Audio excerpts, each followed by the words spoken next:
தமிழ்நாட்டில் பாரதிய ஜனதா கட்சி ஒரு தலைமையில் ஒரு கூட்டணி உருவாக்கப்பட்டிருக்கிறது.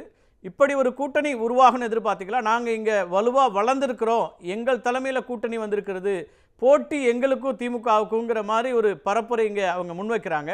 எப்படி பார்க்குறீங்க? களம் எப்படி இருக்குன்னு பார்க்குறீங்க தமிழ்நாட்டை பொறுத்த வரைக்கும்?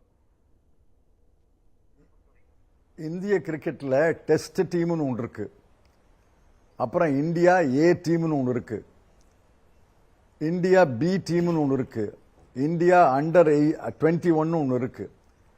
இதுல பாரதிய ஜனதா கட்சி கூட்டணி டெஸ்ட் டீம் அல்ல, இந்தியா ஏ டீமும் அல்ல.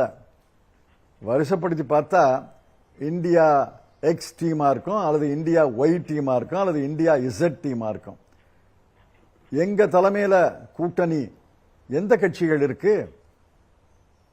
திரு ஓ பன்னீர்செல்வம் அவர்கள் தலைமையில இருப்பது ஒரு பொருட்டுள்ள கட்சியா? வேந்த எந்த கட்சி இருக்கு? தேமுதிக ஒரு கட்சி, நான் இல்லைன்னு சொல்லல, ஆனா அதனுடைய தலைவர் திரு விஜயகாந்த் அவர்கள் மறைந்து விட்டார்கள். இன்னைக்கு எந்த நிலையில அந்த கட்சி இருக்குன்னு எனக்கு சொல்ல தெரியல. தேமுதிக அதிமுக கூட்டணியில் இருக்காங்க, ஆனால் பாட்டாளி மக்கள் கட்சி பாஜகவோடு இருக்கிறது ஒரு வலுவான கட்சி இல்லையா? பாட்டாளி மக்கள் கட்சி, தமிழ் மாநில காங்கிரஸ் இருக்கிறாங்க. பாட்டாளி மக்கள் அது சொல்றேன், பாட்டாளி மக்கள் கட்சி வலுவான கட்சி தான், இல்லைன்னு சொல்லல.